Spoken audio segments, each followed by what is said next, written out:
Everyone gets to see your ugly mouth. Great. Oh, beautiful mouth. Now, this is not a game that we were even going to cover. Like, I hadn't even heard about this game. But then we heard that it was doing the review cycle rounds, so we thought, all right, maybe we will check this out. And we have some things to say, and it's actually pleasantly different to Biomutant in terms of what we have to say. Let's get into it after the drop. Let's talk about it after the drop. When we drop. After the drop.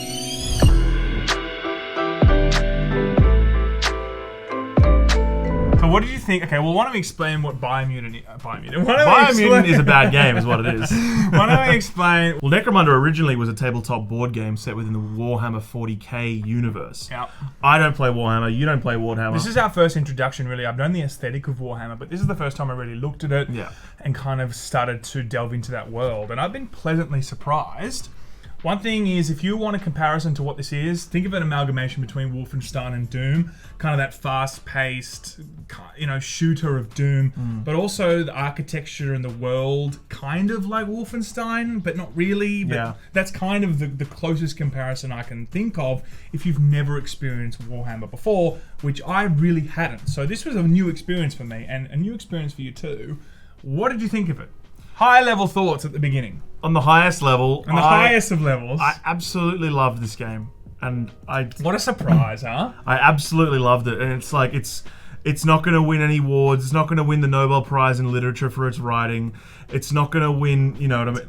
That's a prize. That's a prize. It's a real prize. I think that I do agree with you. It's a pleasant surprise how great this is. I don't think it will be a Game of the Year contender, but I will say that it is going to blow away a lot of people that aren't expecting much from this because they may have not heard about it much, or it's their first time into the Warhammer universe, or whatever, right?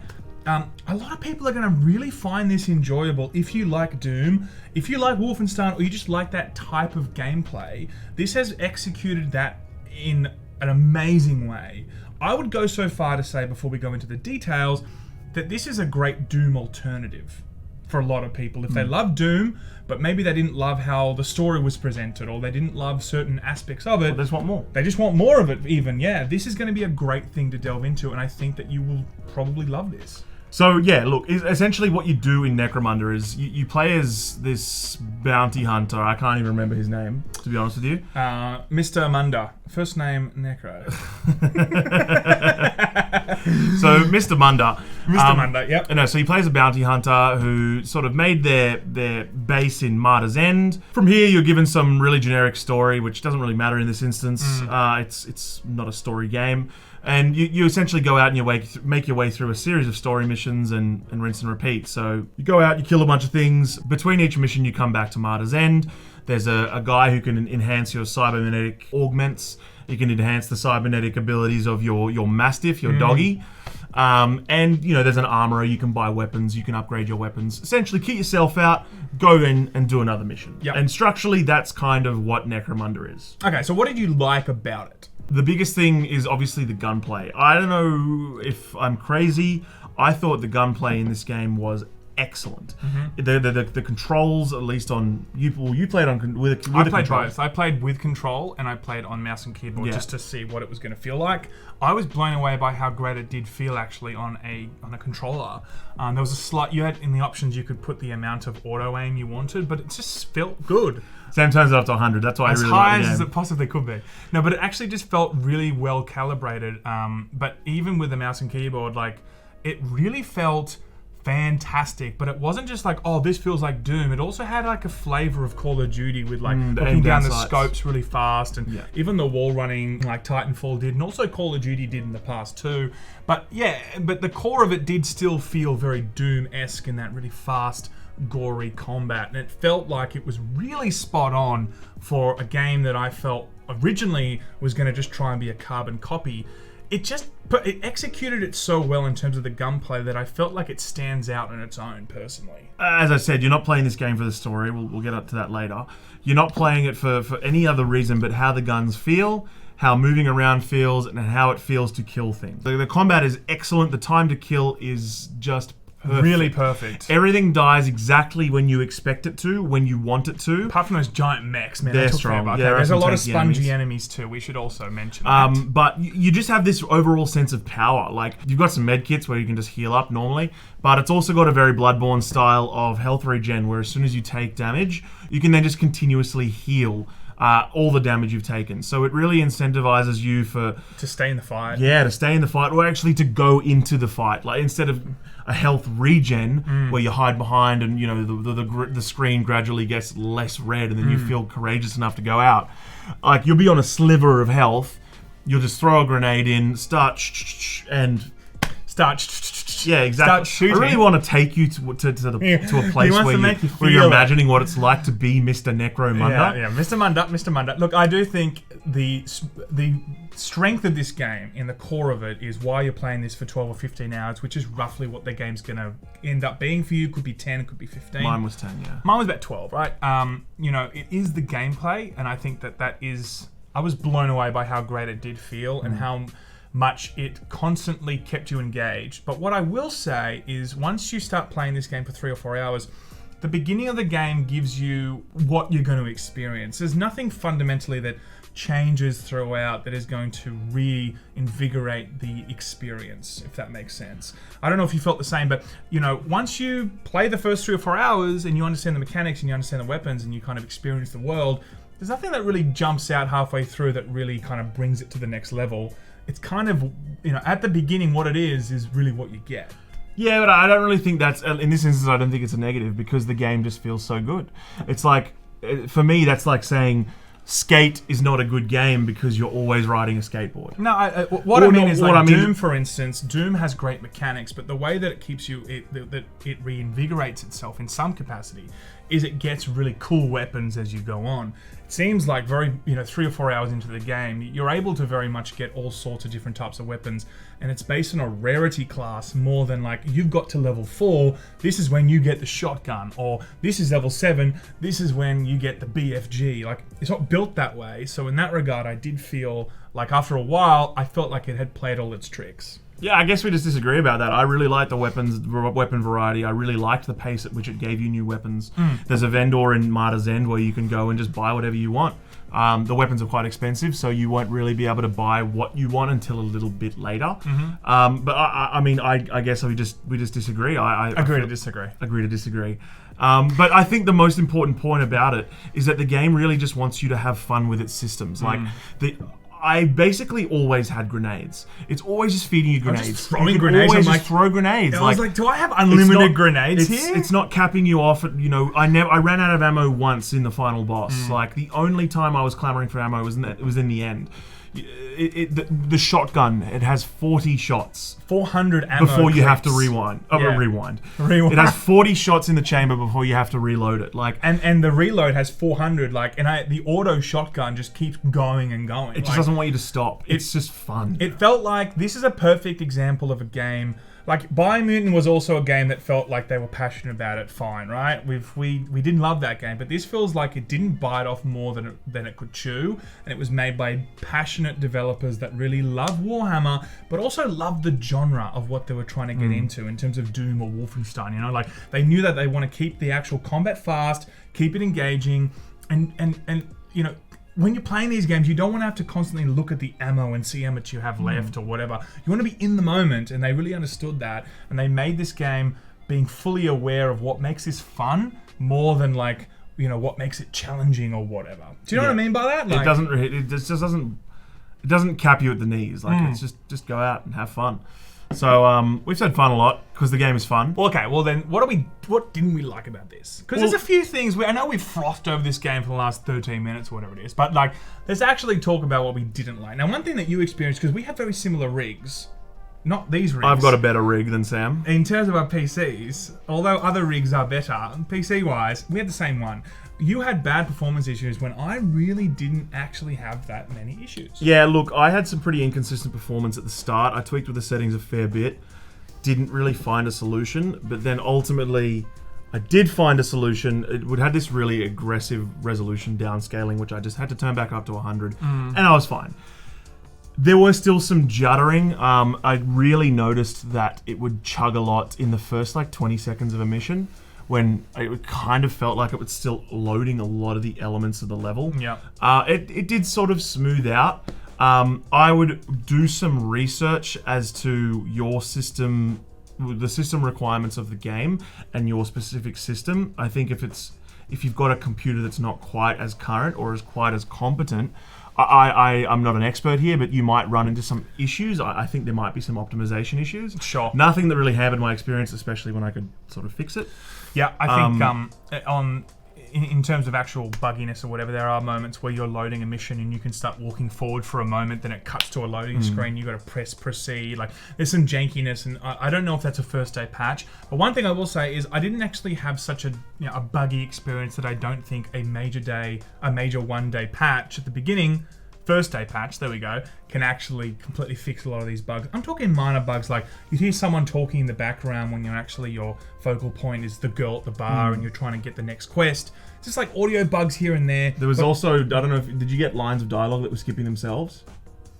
No. Yeah, there was like an instance where I was having a conversation with one of the main dudes in Martyr's End, and the dialogue was just skipping itself along, so which didn't really matter because I wasn't paying much attention. Yeah.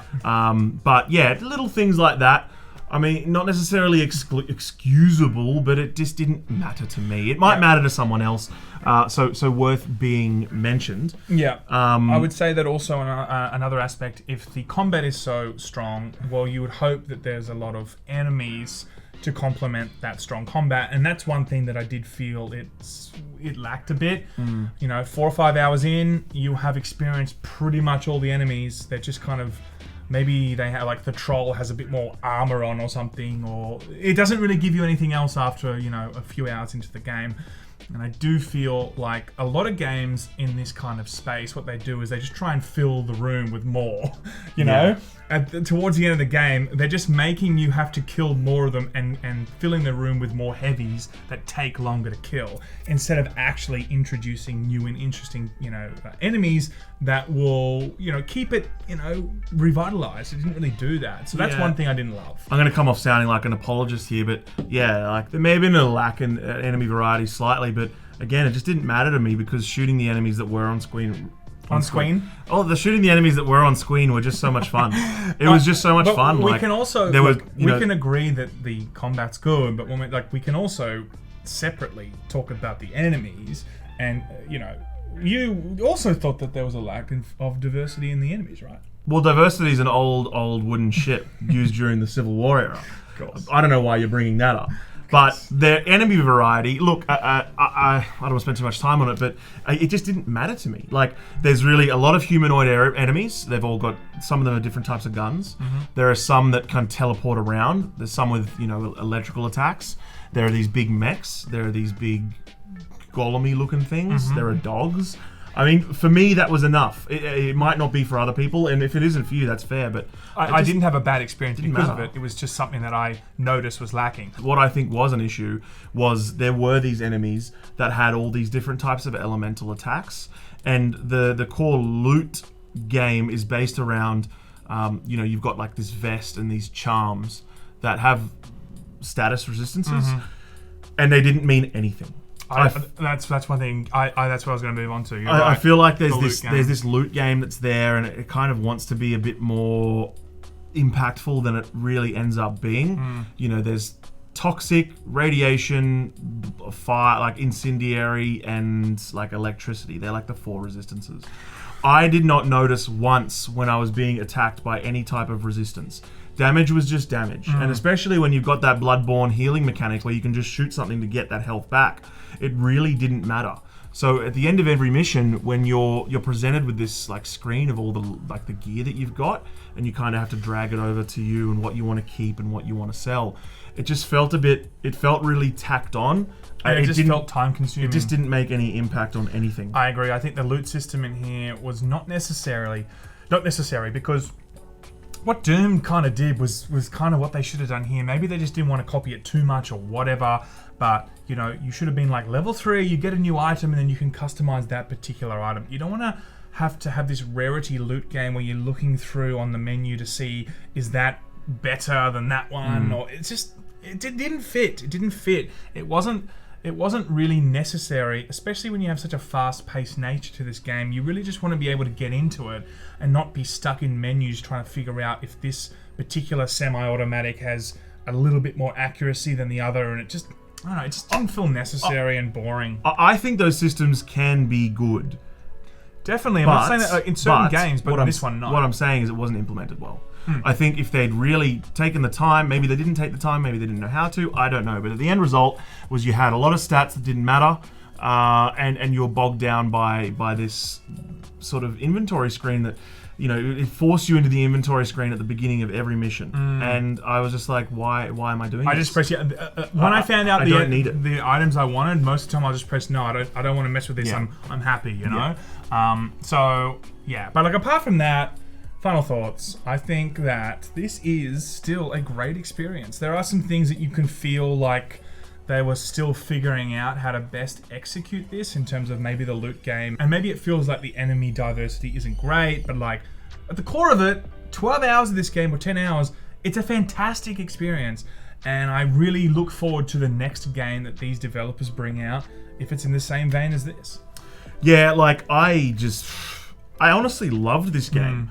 I like, no joke, this is probably my game of the year at the moment.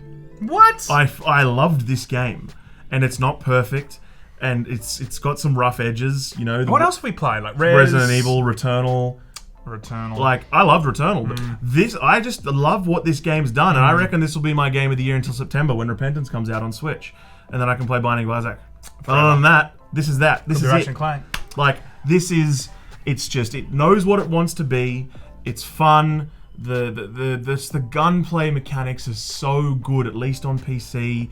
It was just, and maybe the element of surprise is why I loved it so much, you know, because we just didn't know what to expect. Yeah, and there was no hype in our corner. Like we hadn't not interacted. in our world. Yeah, like we hadn't interacted with that particular type of community that loves Warhammer. So I have never even thought about this game until I played it, and I was pleasantly surprised. I think that's an important point to make. I think if you're someone who's really invested in the Warhammer universe, or you want to learn more about Warhammer, don't look here. You're not going to get anything of that. I as an absolute newbie, I have no greater insight into what Warhammer is. I think the aesthetic of it is where you will maybe learn a lot, but even then, it doesn't really. Yeah, I agree with you. You know what I mean? Like, but anyway, we'll have to see what happens. Well, we won't have to see what happens. You'll see what happens when you play it. Metacritic score. That's what I want to know. I would give this 2.5 ice cream scoops. Really? Yeah, maybe even 3. No, you can't get 3. That's a 10 out of 10. No, it's not. 3 out of 3 ice cream Okay, scoops. so for everyone who doesn't know, for me, the ice cream scoop rating is 1 scoop is not good,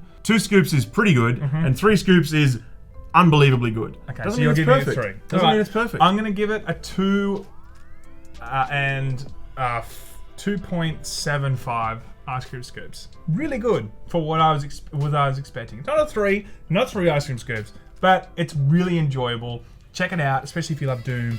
And we will see and if you love ice cream. And if you love ice cream. We'll see you guys next time. Laymen out.